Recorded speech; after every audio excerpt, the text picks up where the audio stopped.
Wenis! Yes. I will be explaining that soon. Oh, God. Soon.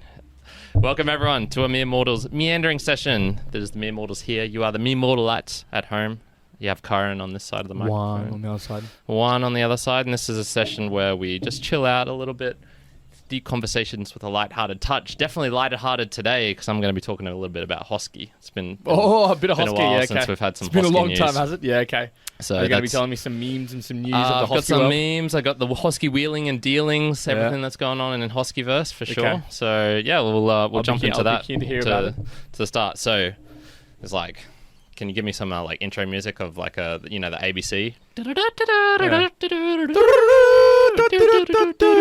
This week in Hosky's wheelings and dealings. So this week in Hosky, they have the release of the Christmas NFT versions. Oh, so there is another set of NFTs. Now, Nice. what's really funny is I remember you were telling me when we were first talking about NFTs, and you're Yes. like, NFTs, like 10K, that's a lot of NFTs. They're up to 150,000 now. Nice. So they're... It's a good amount. They just it's a good keep amount. going, man. They just keep going. I bought another 4 of them, I think. Yeah, okay. Of the so I've got some Christmas ones. Mm-hmm. And someone also paid 5,000 ADA for a zombie version, apparently. Word on the street. Wow, which is, okay. That's some big money, there's, okay. There's some money going. Apparently there's a price on the Hosky token as well now. Last I saw, it was... like 5 or 6 zeros and then a 1. Yeah. So it's actually moved away from there's- $0. There's some actual, there is like the market has now been created. Disappointment to everyone involved. I think I can speak for everyone while saying that. But there is definitely What's the some feeling? market What is the feeling in the Discord channel then? Because obviously, the creators are like, this has to be 0. This is what we want it to be. Is yeah. everyone like, oh, this is terrible? I think it's like blinders on. It's sort of like we'll stay true to our mission. Yeah. Like focus. There's stuff people are saying things over here. Like here's an example, right? So I jump into the spirit of it, man. Every time I get the opportunity to act like a jackass or a degenerate or say I'm You're like, stupid. yes, I'm going to do this. Yeah, like it's just natural. It's just the normal Kyron behavior. And so there was someone posted something on Twitter and they're like, oh, the next thing you know, there's going to be a Hosky like YouTuber or influencer coming up and they'll be like a Hosky face and like a big chart to 0 or to the moon. And Pete Bowie was actually like, oh yeah, the Mere Mortals have sort of already done this and posted our one. And then there was this other guy saying, and I was like, yeah, but I've got height, my sight set higher than the moon. I'm going to Pluto. It's still going to be 0 there, but like something along those lines. And then just a random dude comes in and he's like, I didn't get it. Like, what's the point of 0? He's like sort of taking it serious. Yeah. And so I had to switch from joking mode to a little bit non. of And I'm like, seriousness. it's a meme coin. Like, you're meant to have fun with it.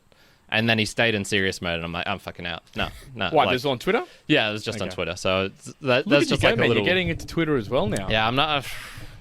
I'm iffy on Twitter. I can Okay. see the benefits, but also like You can see the detrimental value of it as well. Yeah. So that was one thing that's been popping up. So that's like I suppose like the serious. And then the other big one was they've got the spoops program. What? The spoops.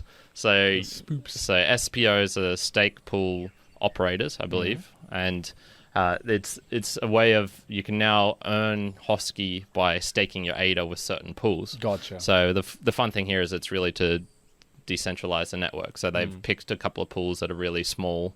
I myself have jumped in with one called Pride Pool. Pride pool.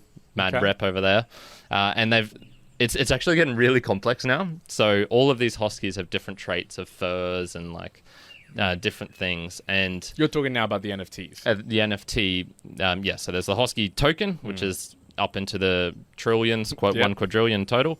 There's the Hosky NFTs, which we just mentioned. There's a shit ton of, and there's 10 traits in each of them. I think. 10 different variables, and then in each of those variables it can be like multiple sunglasses, aero sunglasses, gloss, eye patch, random shit. Whatever, yeah. And so they announced this thing where it's like, oh yeah, you can use your Hosky token, you sort of have it in the same wallet where your ADA is staked, and it can be a multiplier type thing. So Gotcha, okay. it's to give you more weighting, and so you'll get more Hosky. and just like the amount of retardation and just like and me included, man. I was like as soon as I heard about it, I was like, get in at 11:30 p.m. at night, back of the hand calculation. Okay, if there's this many people staking, I'll get this much Hosky per ADA. Assuming other people behave in this way, and you're like everyone's like got their own thing. I saw people saying, "Oh yeah, you'll probably get about 38 Hosky per ADA, which is shit all." And then I was like, well, by my calcs, you'd get like 38,000. So I don't know where this guy's getting this number from. So that was the cool thing about it was like the gaming dynamics. I guess. I was going to ask you, do you think it was that valuable, like spending that time learning about hosking spoop? It was fun, but was it valuable, or was it just fun? I'd say it's valuable in the sense that it actually is incentivizing me to do things that are better for the network. So I had better for what network? The Cardano network as a whole. So to incentivize me to go with smaller pools, so that I'm not just stuck with the big pools that accumulate more ADA, and then you got more reliable rewards and whatnot. So it's incentivized me to go somewhere where it's a little bit riskier and try a different place. and be with them, which helps out the network as a whole. So you'll be less likely to Why specifically does it help? Well, it's just, I guess, like sort of if you think about Bitcoin. So Bitcoin had miners, everyone could mine from their laptop, and then it was like, okay, nah, there's actual money here. We're gonna people create the ASIC machines or whatever, which is the machine that's really specialized at doing those hash rates and computations at lightning speed. And then that prices out the little person, and so you get huge gangs of people getting together now and doing that. And I think there was at one point, I don't know if it still is, where basically 2 or 3 companies owned 90% of the hash rate or whatnot, which is not decentralized. But why is it more? Okay, so is it the value that it just keeps it more decentralized? It's just riskier. Like it's that's sort of one of the whole points of the blockchains, right? To make it more decentralized, so you don't just have one Australian government saying this is what we're going to do with our money, and you as the individual person have like no input into that. And that's only when you stake it. It's still decentralized. I mean, the coin itself or the token is still decentralized. Like the blockchain itself is still decentralized. It's just the staking of it is centralized. Well, that's the mechanism for I guess, making sure it's decentralized. So, with your ADA, which you're not staking at the moment, there's more people out there who'd be able to get, whales, billions potentially of ADA. And if they continue to do that, continue to get enough, then they could probably start doing some little bit of iffy things to make the network more suited for them. So here's an example. Just the other day, there was basically when you're a stake pool operator, you're verifying the transactions, I guess, that are going on. You get a certain amount of blocks per epoch to stake with. To verify. So, if you're Pete Bowie type level of stake pool, I think he gets like less than 10, sort of between 5 to 10, maybe, something like that. If you are a bigger pool, what you can do is you can be running 2 sort of networks at the same time, and this is just to ensure that you're always going to be online, because when you're one of those bigger pools, you can't have any downtime at all because you'll miss a block. So you'll miss out on doing this. So there were some people who had essentially two verifying machines at the same time. It's still the same stake pool, but it was doing 2 things at once. And one of them would eventually deviate away, and then it would become sort of, this is the incorrect blockchain, this is the real one. Gotcha. So that's okay to do for them, but when they start doing that, these smaller pools who follow this path with them, the incorrect path. They go down it, and their gains are wiped out, I guess. And so this is where it was sort of like, you don't want just a couple of big pools, because they'll be able to do shit like that, and then that's where it do they do that keeps though? accumulating. They don't do that like on purpose, though, do they? There was some debate in the community, from what I could tell. There were some people saying, they're doing it on purpose. They're doing it on purpose. There were some people who, once they got called out, were like, "Oh, I didn't realize this was hurting other people." I guess what I was interested in was like, but it matters if you're staking. If you're not staking, like to me, I wouldn't be like, I don't care. Like, I don't care what any of these pools are doing, so none of my ADA will... Yeah. Like, I'm like... Well, I mean, like, the thing is, your ADA will become worthless if the whole blockchain gets sort of corrupted, I guess. So. Sure, yeah. But then that's the bigger problem, like, everyone then is stuffed kind of deal. Yeah, But sure. specifically, okay. Yeah, Interesting. anywho, it's like I guess one of the cool things that Hosky is doing is it's actually influencing my behavior to do things that are helping the network, which is like, okay, cool. You know, I sort of think that's what a lot of life is about, is trying to find the ways where you can do the right things and it's not hard. Like, it's hard to give to charity. I'll be the first to admit it. I didn't give to charity for ages. What sort of convinced me was finding a method where I was like, okay, this makes sense too, which was the effective altruism. And so, you know, I started donating to them. I think that's what a lot of life is actually about, just finding like the right way to get the incentives for you particularly. So for me, obviously it's fun and games and stupid memes and shit like that. Not that I was particularly, putting my ADA in huge pools anyway, but...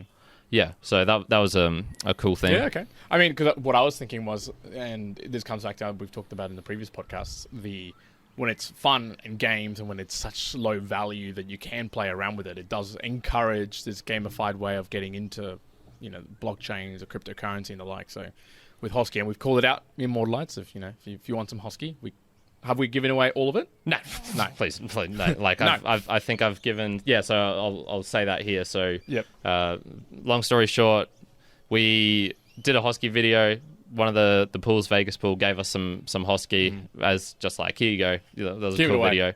No, not even that. He just gave it to us. Sorry, that was the original 50 million, and then we were like, all right, let's just give it away. That'll be fun. Yep. I kept 6 million for myself to round that to make that funny number.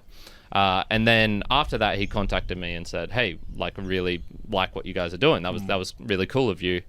What would you be up for it if I gave you a larger amount and you can help promote the Cardano ecosystem through the means of Hosky?" And I was like, "Yeah, fuck yeah, let's do that." So he offered 1 billion Hosky. Yep. And I was like, "Fuck, that's a lot of Hosky, man. I don't need that much." Of Hosky. Like, so you asked him for 2. So yeah. So he's given us 100 million to give away, essentially, and I was like, all right, this can be fun. I've already started to introduce some people. So like Brendan, for example, he probably wouldn't have gotten into it, but I was like, hey, create a wallet. So I've given some to him. I've given some to sort of, you know, just people I know at the moment. Aldridge, he didn't have any Cardano at all, but I said, hey, create a wallet. Whether he actually does or not, we'll find out in the next week or so. Same with Joey and his brother. Like, it's just a fun way. And of that's what I mean. That's it. like it's the ability to introduce people into what is blockchain cryptocurrency, and just in a really fun way, and in a way that you don't lose money and the like very much. It's like, you know, it's a couple of dollars here and there. So if you've got the means for that, then you can get yourself set up, which is really cool. I think that's the valuable thing. And when you were talking about, you know, the spoops and all this, I think my question, because in my mind I was like, well, what would be the value for me on doing this? Because people would be like, what the hell are you wasting your time playing around with this fucking coin worth like nothing, and like, you know, hours on time and looking at the memes? One, sure, it's fun. I think the other one though is a lot of these pools, a lot of the way that you're trading, a lot of the stuff that you're just getting to know the ecosystem also applies to all the other blockchain cryptocurrency means. Yeah. So once you learn it in this fun way, it kind of also extrapolates into other means. And so you go, oh, cool, I understood it here. I know now what that might mean across to Bitcoin or Ethereum on the level 1, level 2, blah, blah, blah, blah, blah. Yeah. Right? Just because you're doing it for fun. And I think all the learning is hidden within all the fun of it, which I think for people who think, oh, such a waste of time, no, there can be a lot of learnings in there as well. Yeah, for sure. And look, a perfect example is when I sent you some, and then I was trying to get you to send me back the small amount that is connected with it. And then that was when I was realizing, oh, like you need to have like minimum amounts in the wallet to be able to do that. You need to have that ADA sort of connected to it. So that was like a good learning for me. So if anyone looks at that wallet transactions, they'll be like, what the hell is this guy doing? Like, but then we've both learned from that, going, oh, okay, cool. Now we understand that for this particular wallet, you know, that's probably going to be the limitations of it. So if someone's starting up a wallet for the first time, the only way I'd be able to recoup that ADA that was connected with them is if they actually get some ADA themselves, and then I can just be asked like, "Hey, I sent you this. Would you mind sending that?" But back? also, what's the best? What's the best way to learn something?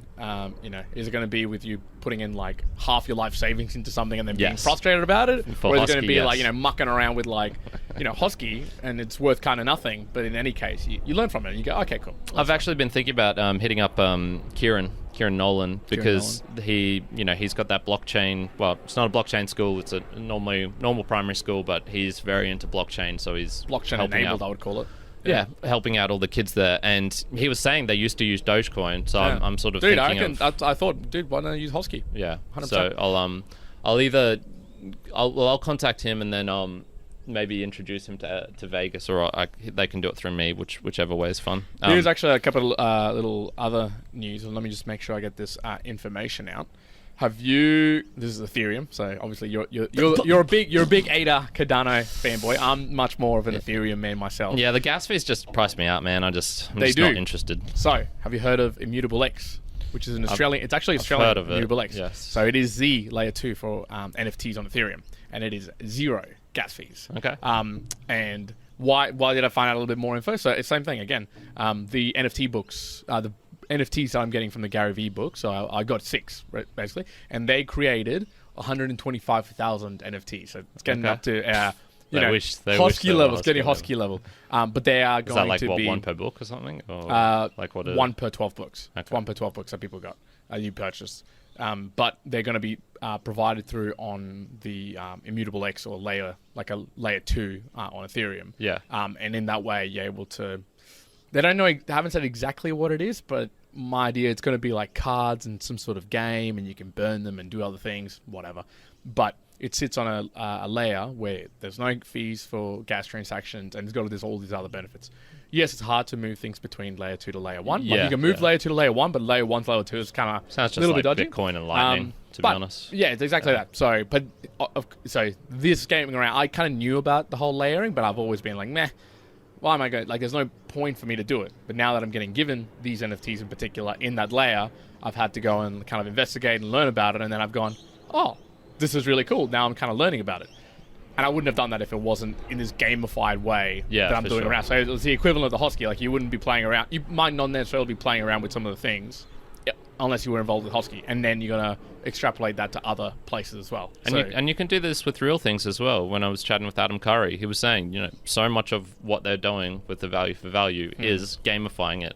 They've got knights and dames, and if you donate this certain amount of money, you get shouted out in this special way, and you get a dukedom. So there's like a map of the world, and parts of the United States are under this color. It's under the reign of this guy, and he lords over these other people. And it's like, oh yeah, okay. Do you tell me that you're the dukedom of Australia? I've not donated enough. Yeah, man. What? Who is? No one's got the dukedom of Australia. What? Yeah, no. How much do you have to donate? For the whole of Australia, you'd probably have to give like $100,000 or something. I don't know. What? No, what? Usually it's like, I think if you give like $1,000, you'd probably get like a suburb maybe, and then if you give exceedingly higher amounts, you'd get higher. I think the highest. Have you gotten anything so far? No, I haven't donated that much. Okay. Well, you said there's the dukedom, but there's the other ones, like you can be knighted and stuff like that. You haven't gotten any of those? No, I think you like got the shirt though. Like the lowest level is 1,000. Okay. This is for no agenda, not podcasting 2.0. Sorry, gotcha. Yeah, okay. Sorry, I should have clarified that. But yeah, he was saying, so much of what they're doing is just gamifying. It's like games are everything, man. It's just making it more and more fun, more and more fair, I guess, as well. So what type of game you're playing. So the memes, man. Oh man, there's been a whole lot of memes. There's the big Wenis versus PERNIS debate. Wenis versus PERNIS. PERNIS. So PERNIS. Okay. That was one of the first ones I saw going in there. So I joined, like I said, I think like 2 weeks after it had roughly been created, maybe 3 weeks. So this was early November, and PERNIS was everywhere, man. PERNIS was the rage. Everyone's asking, like, or not asking. Where's they're just where's PERNIS? When PERNIS? And that would be the reaction that everyone put on the Discord and whatnot. Gotcha. Okay. And then I think it was a day where I sort of missed it, and I was like, I'm not going to try and scroll through the general back to here. But people were talking about getting banned for writing Wenis, so it would be like, when WEN sort of like so when NFT, when Hosky, when blah blah blah, and Just so Wenis. someone changed it to Wenis, and no, you can't do that. I didn't like it. No, well, it was kind of just like a funny thing. It was just like, hey, let's bully someone for like no reason. There was Pete. Mad shout out to Pete Bowie as well. He bought, so you can buy a handle now. So instead of your wallet being ADDR X1 3Q etc. Huge long string of lines. You can now buy a handle and it can be $ and then just a short thing or a big And now, thing. are you talking on Discord? Are you talking No. on This is chain? the actual chain. So, okay. So you're talking like an ENS name similarity. So if I wanted to send Pete some ADA, I could, instead of writing down ADDR, etc., I could put $ Pete, for example. That's one of the handles that he bought. He also bought Rug Me Daddy, which I thought was fucking hilarious, man. That was crazy. So that was fun out. Also, mad shout out to Danny Samilia. So he's just he or she, I'm guessing he, was on the Discord, and I just saw it randomly. It was sort of like us, really bad at promoting things, just awful. Like, this dude is just as bad as we are. Yep.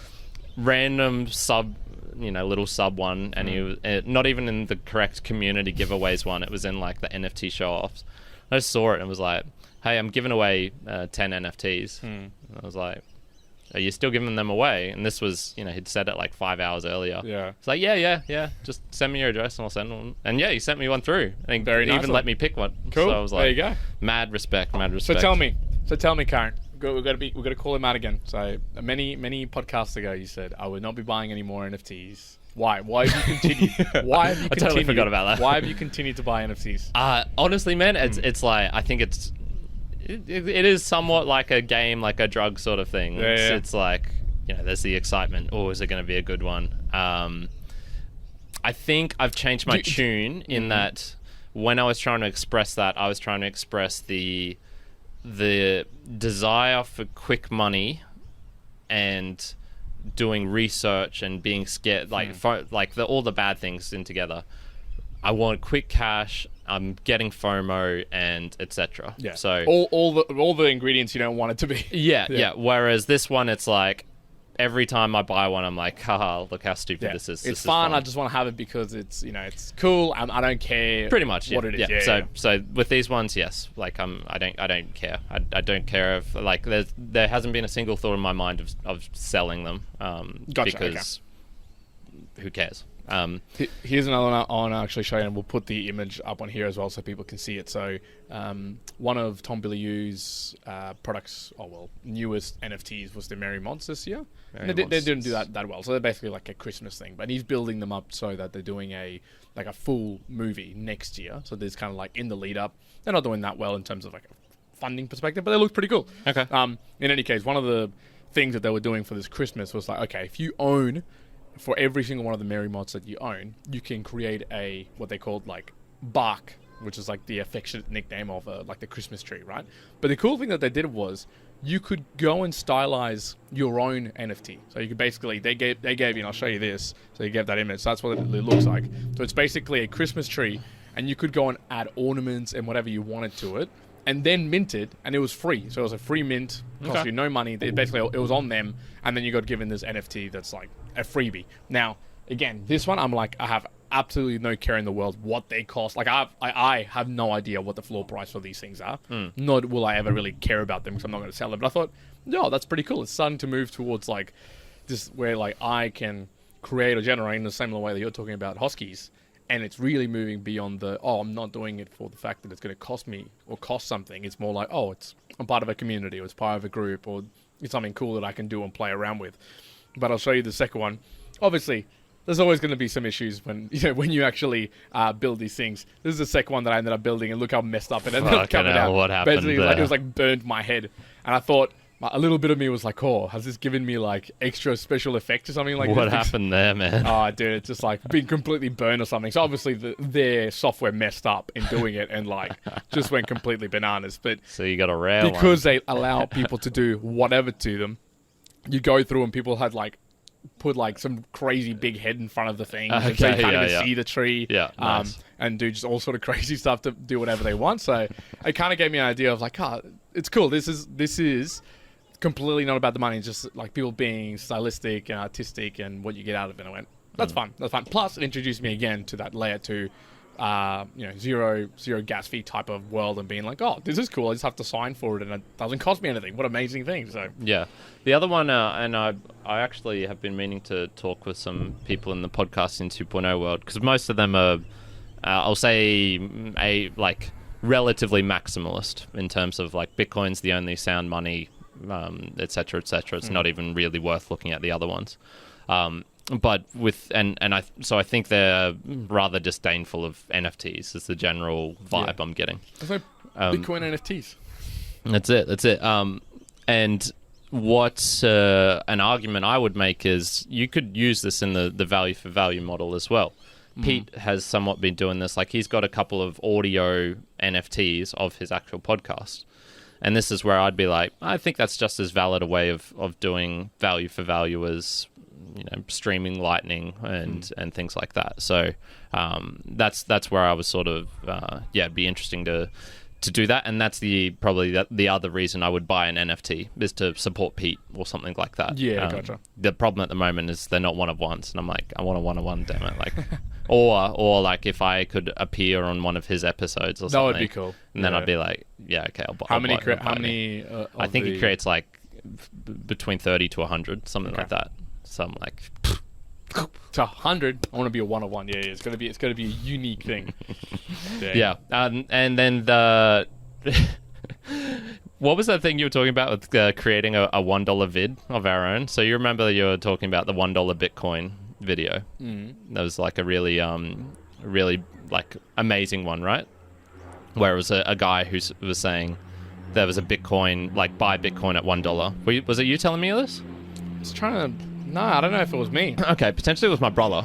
So have you heard of that thing where it's like a guy back in 2011 or 2010 and he put up a video and it was like buy $1 worth of... Yeah, okay. YouTube. No, I wouldn't have told you, but I know what you're talking about. It's like that brown skinned dark guy. Okay, maybe... maybe it was PERNIS. He put up a... buy Bitcoin at $1 in 2011 on YouTube. Yeah. And he was saying like, you need to make a Hosky version of that. Who was saying this? You I'm guessing my brother. He was the one telling me, I think. So, no, but as in, like, he was saying, like, you should put together a video where it's like, you've got to buy Hosky. Yeah. You need to buy $1 worth of Hosky. And I was like, man, I reckon I could even do better than that. You should be buying $0 worth of Hosky. I will give you Hosky. Like, if you hit me up, I'll give you some Hosky. Damn. There. Free Hosky. Free Hosky. Free Hosky. And then people in 20 years time would be like, shit. Should have taken that off of the free Hosky.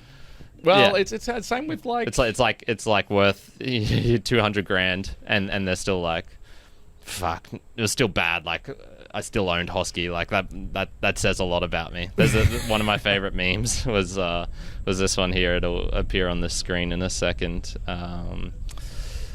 Where are we? Is it in here?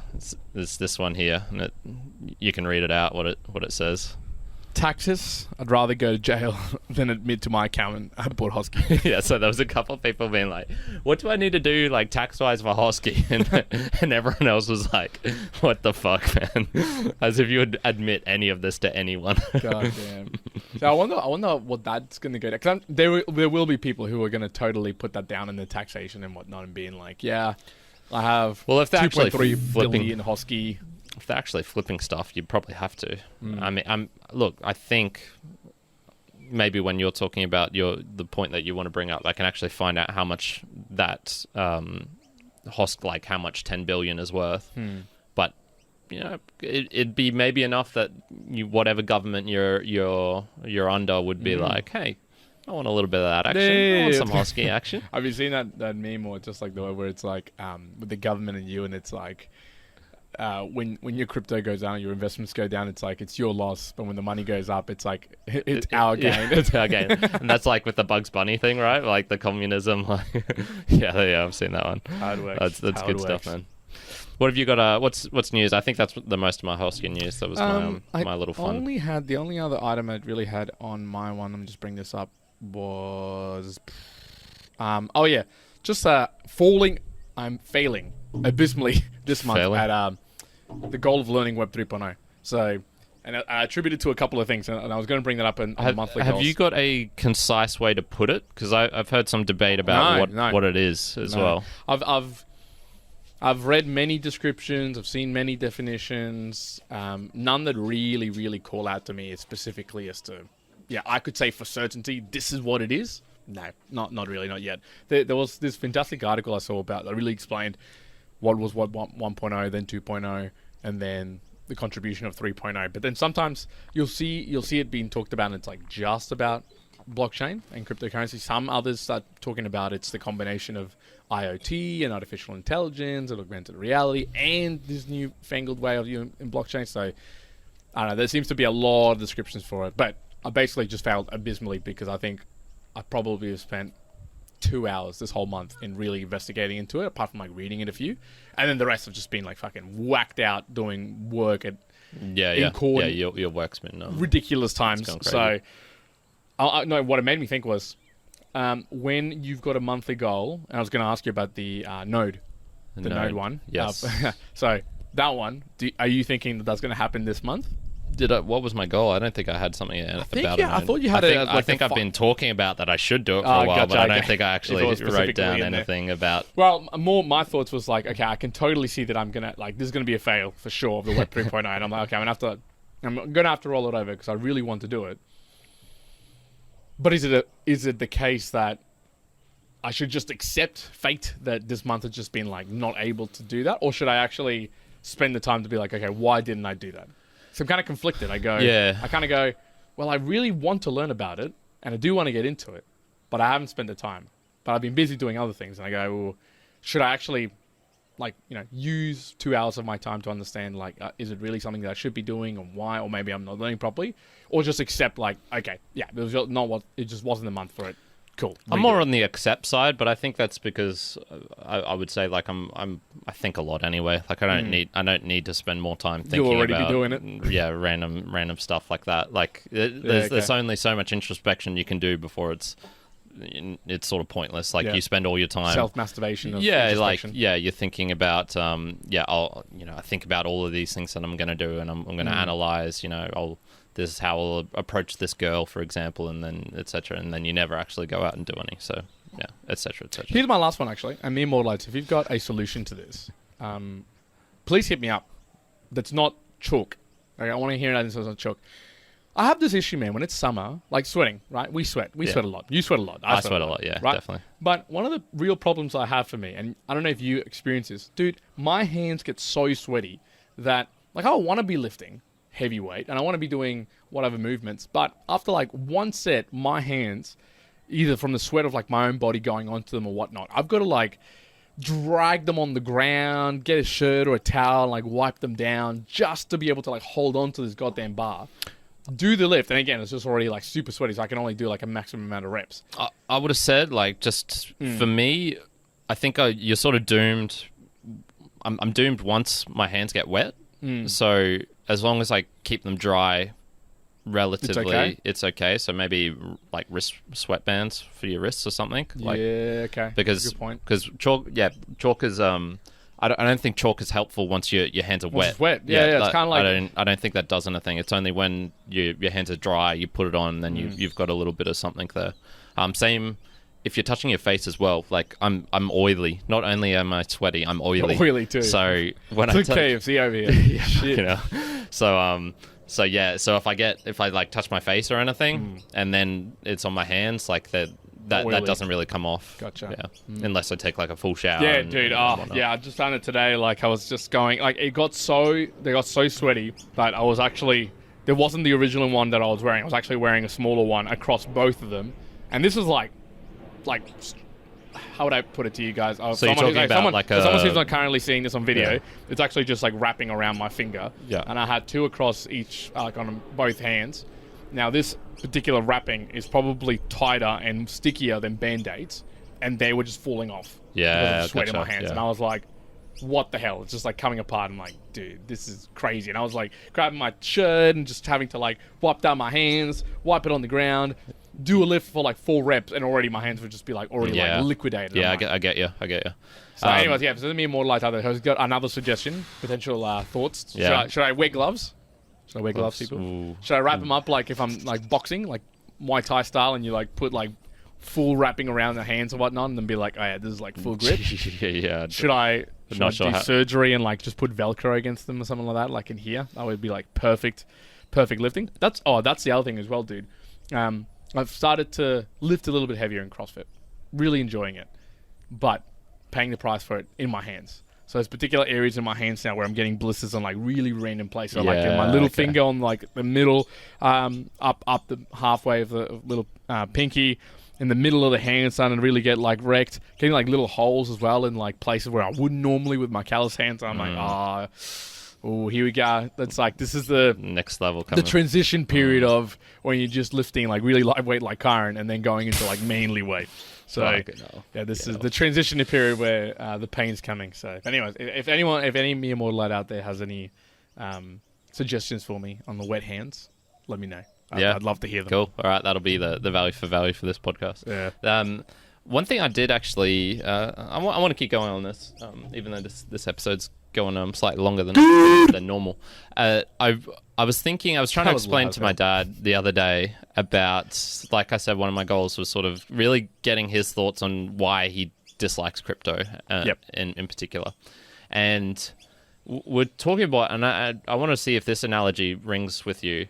I was sort of explaining that they're almost like stocks in a way. So if you think about a company, like you could conceivably say Cardano is a company in many aspects. You know, it's got a leader. There's a foundation attached to it. Yes, it's got other aspects to it that make it more decentralized and whatnot. But I was sort of saying, you know, the problem with companies is there's so many rules and regulations. I can't buy Tesla stocks easily here in Australia. Yeah. I'd have but you got to jump through some hoops. I'd have to do all sorts of taxation bullshit. One of the nice things about cryptos is it almost is like and so my analogy was, you know, they produce a product of sorts. So this can be, you know, faster communication, being able to transact. You can have art. You can have governance solutions. You can have all sorts of things being attached with these cryptos. And then, you know, the way Cardano works, in my mind, it is very similar to a stock. I buy portions of this thing. I stake it, which then allows, and essentially just sits there. And I can get dividends off of that, i.e. the staking rewards. They're roughly equivalent to dividends anyway, that sort of 4 to 5% range per year.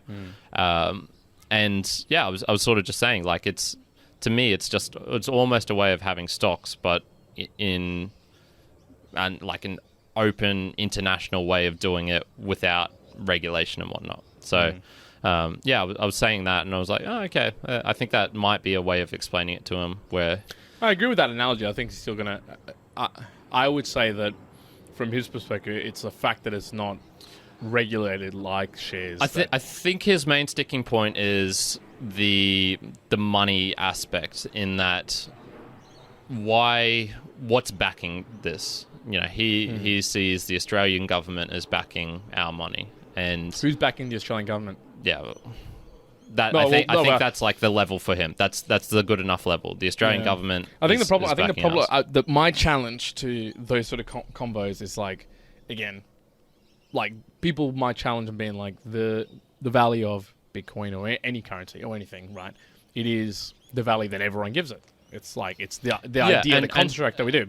And he was admitting that as well. He was saying, but in the similar sense, I can sort of see if enough people like you, Kyron, are valuing it, and then are backing it. I think he still has problems with just there's no. Maybe it's like the force of violence behind it. So the Australian government can enforce the Australian dollar. If someone's printing dollars that look like the Australian dollar, almost to the same, but you know they'll have probably some imperfections. They can bring the state down and do that. Who's to stop someone doing that for Cardano or for whatnot? And I'm like, well, no one. They can fork it whenever they want.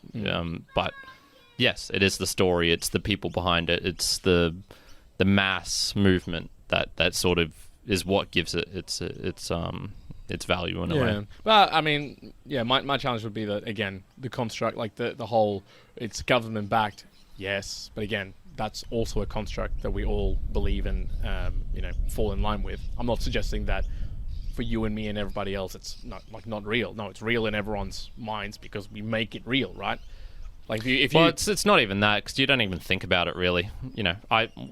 I never really thought about money until this last year or two. I played with it. I knew how to earn it. I knew its value, but I never really thought, what actually is it? Like, what's the backing behind it? What does it imply? Things like that. I'd say most people don't still, and even then, I don't. No, but what I say, it's the conversation of money, of a whole. It's a thing that we all believe and put value to, but like realistically, if we had more than the halfway, or like the balance of humanity just decides all of a sudden, like, oh, actually, we don't consider that valuable anymore, we consider peanuts to be more valuable, then guess what? That's then the value. Like that changes. There's nothing you can do about it. If you have more Juan wants to buy peanuts, people. Yeah, I'm telling you, forget about this buying $0 worth of Hosky. Buy all the peanuts you can in the world. Buy all the Nobby's nuts. But if you did that, then that is the value. And all of a sudden, the construct of the power that's held with money and within a government just disappears, because then the value is just being associated with something else. I also think I like that analogy. I would sometimes try to put the story if it was like, if you were trying to explain this to like a random alien who doesn't come from a background at all of money or the way that we understand monetary policy, or maybe another way, if all of a sudden a gorilla became sentient and sentient in the point that they could like speak English to you and kind of understand, and if you had to explain to them currency in the way of like money and currency in the way of, say, Bitcoin or whatever it may be, I think it would be a pretty big challenge for them to go, ooh, well, the Bitcoin sort of example probably sounds better to me, just from a logical sort of thinking, than this like completely state-owned one. Now, I don't know, but I feel like it would be... Mate, that's just because you're half gorilla and fucking... Yeah, exactly. You're just assuming that to think like you do. True, but I think the implied idea that the construct of money is going to be that's the default understanding wouldn't be true. Like it'd be like explaining two different concepts just to an entity, right? It's not like one of them is the absolute law that it just is. No, it's just because we as humans make it. Yeah, you grew up with that. A good series I've started to listen to is What is Money by Robert Breedlove.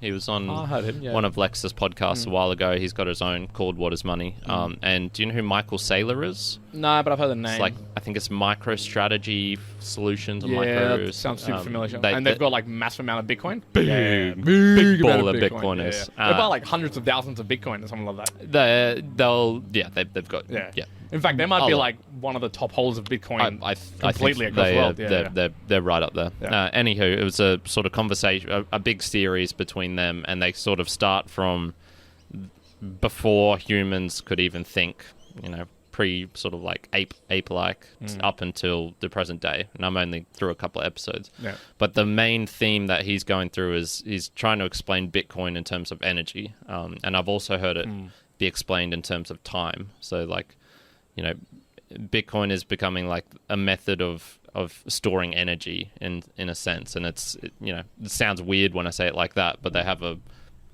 2-hour conversation leading up to how that actually works. So it seems like you can almost go to a deeper level. So like the Australian government level, and then it's like, okay, what's backing them, and then it's exactly keep going.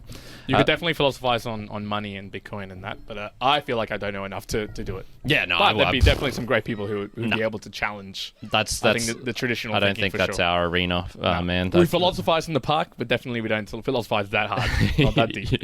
Yeah. We stick to the lighthearted for the most part. Nature of it all. I did have one other thing, but I think I can tie it into the musing, so I'll save it for there. So cool. Boostagram Lounge? Yeah, Boostagram Lounge. So let me quickly go over here. Now, I think I have fixed this for the most part. I set it up. Yeah. I set it up for... I didn't end up getting rid of the other podcast because off of the same Satoshi stream, because it's just being complex again. even I have deleted it from one, and it's still getting sent through to it. It's still acting like we're there, so I'd have to do like a full reboot. Anyway, I played around with it, and I tested multiple times from different apps, and I was receiving the same boostergram, and I was still seeing it come in. So, like, that's as much as I can do. And I think there might be something a little bit iffy with CurioCaster or Podfriend, because they were... Be worth letting them know? I think there was some issues there. Yeah, I think other people were having it as well. Remember, folks, it's in beta. It's in beta. Yes. So we just got the main ones were from a friend. Well, I'll say like a friend. I call people... I'm comfortable calling people I've never met friends now. Friends, okay. Internet friends, at least. This is Peter? No, this was Sir Spencer. So he's part of the... Discord channel? No Agenda crew, I guess you'd say. So he's a Sir Spencer, so he's obviously donated enough, become a Sir.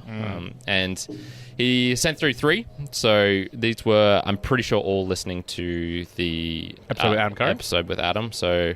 One, let's just see, they were all sent using Fountain as well. So the first one was, call me biased, but I like the husband and wife podcast tag team format. And that's... yes.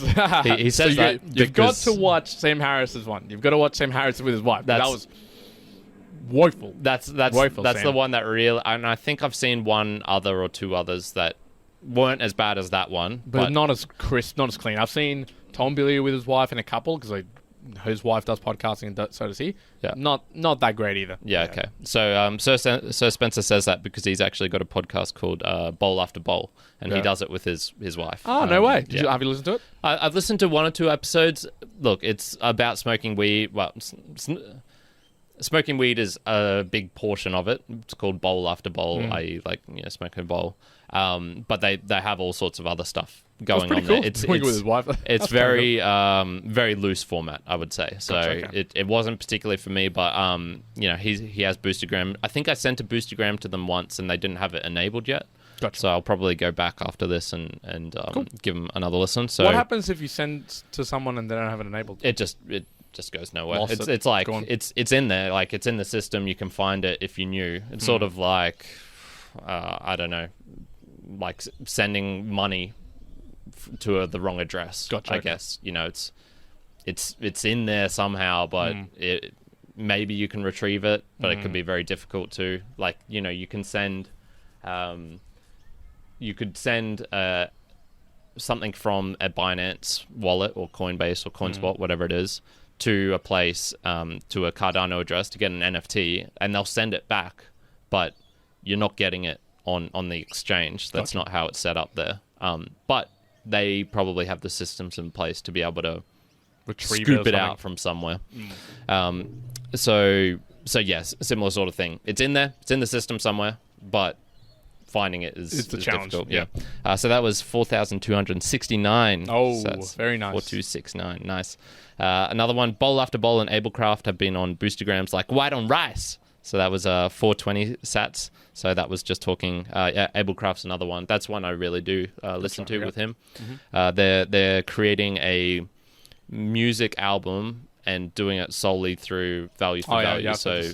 They'll put separate songs as chapters, I guess, and the song title, the chapter art will be the image for that song and stuff. It's cool. I'm not sure if I'll like their music. It's definitely more of I like the idea, a croony style, but yeah, it's the idea was really cool, and so I've been listening to their podcast, sort of explaining how they're going to do it. Okay. And then the last one was hell yeah, Mark Twain, a Missouri boy. Yeah. So that was 333 sats, and that was just Adam Curry talking about Mark Twain. And check the next musings, because I might have a mention of Mr. Mark Twain in there as well. Oh, really? So, oh, yeah. So those were the Boostagrams for this week. So thank you, everyone, for tuning in, for sending some Boostagrams. It's always appreciated having the ability to interact with the audience. And if you're new to the Mere Mortals and new to Podcasting 2.0, I would just recommend starting off with a new podcast app. So I particularly like Fountain. Oscar Mary had him on the podcast. That's the one I use the most, and it's looking really schmick now. Yep. He did the last update he did is real good. Is nice. It's very nice. So I would suggest going on there. just using that as your podcasting app, and then you'll start donating to the Mere Mortals soon enough. You'll start interacting with it for sure. Yeah. I mean, if you're listening to us right now, to this level, how many minutes have we gone through right now? Oh, we're at like probably about 50. Yeah. Okay, so if you got to this point and you still listen, then you probably gained some insights or brain trauma from listening to us. But in any case, I hope we've either incited you to donate to us via the Boostagram, or we've caused enough trauma that you'll give to us anyways to, relieve us of our pain of obviously damaging you. I'll send you some Hosky to relieve the trauma. That's right. Just let us know via a Boostagram, of course. Yes. Sure. All right, me and Mortal lads, we're going to leave it at that. I hope you have enjoyed. Make sure you leave all of the wonderful boosting and commenting wherever you are in the world. Enjoy yourselves, me and Mortals. Lights one out. Going out. Hosky.